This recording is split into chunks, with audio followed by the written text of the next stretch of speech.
अरे हमसे डरती है, पुलिस को आगे करते हैं। न्याय आपो, न्याय आपो, हमसे भागे न्याय आपो, न्याय आपो, न्याय आपो, शेखर भाई ने न्याय आपो, न्याय आपो, न्याय आपो, शेखर भाई ने न्याय आपो। जेल के ताले टूटेंगे, शेखर भाई छूटेंगे, शेखर भाई छूटेंगे। बेजा बेजा बेजा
અમારી સાહેબ રજૂઆત છે કે અમને યોગ્ય ન્યાય મળે અને સાચી દિશામાં તપાસ થાય અને ખોટા કેસો બંધ થાય એવી અમારી આપને લેખિતમાં રજૂઆત છે. મારું સાંભળવું પડશે. હું ધર્મપત્ની છું કે આ ખોટી રીતે કેસ કરેલો છે.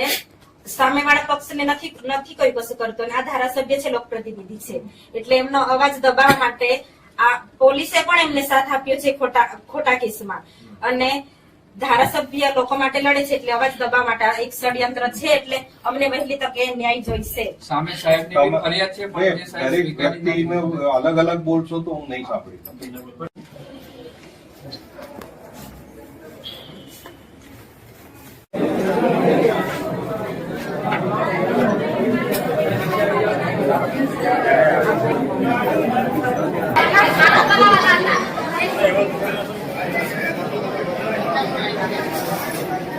નમસ્કાર. હવે આજે આજે અમે અમારા લોકો સાથે જ્યારે રાજપીપળા ખાતે આવેદનપત્ર આપવાનું હોવાથી આવ્યા છે, કેમ કે એક ધારાસભ્યને લોકોના અવાજ ઉઠાવે છે તે અવાજ દબાવવા માટે ભાજપ સરકારે ખોટા કેસ કરીને એમને જેલવાસ કરાવ્યો છે. એને સંબોધીને આજે અમે રાજપીપળા ખાતે કલેક્ટર કચેરી આવેદનપત્ર આપવા માટે અમારા લોકો સાથે આવ્યા છે. અને ધારાસભ્ય ચૂંટાયા પછી ઘરે એક પણ દિવસ આરામ કર્યો નથી અને લોકો માટે સડકથી સદન સુધીનો અવાજ ઉઠાવે છે. નાના બાળકો માટે પણ લડે છે અને ઘણી જગ્યાએ જ્યાં આખા ગુજરાતમાં જ્યાં ચૈતરભાઈની જરૂર પડે છે ત્યાં પહોંચે છે. એટલે લોકો આ જેલવાસ ખોટો કરાવ્યો છે, કેસ ખોટો છે. એટલે અમારા લોકો ખૂબ આક્રોશમાં છે, કેમ કે જે ધારાસભ્ય લોકો માટે લડે છે એને સરકાર દ્વારા દબાવી દેવામાં આવ્યું છે. એટલે અમારા લોકોમાં ખૂબ આક્રોશ જોવા મળ્યો છે. અને થોડા દિવસ પહેલા 144 લાગુ હોવા છતાં પણ ડેડિયાપાડામાં રેલી કાઢવામાં આવી હતી. ત્યારે પોલીસે સાથે રહીને રેલી કઢાવી છે. અને જ્યારે આજે અમે અહીંયા રાજપીપળા આવ્યા છે તો પોલીસ અમને અંદર નથી આવવા દેતી અને મામલતદાર કચેરીમાં અમને ઘૂસવા નથી દેતી કે તમારે નથી જવાનું. એટલે આ પોલીસ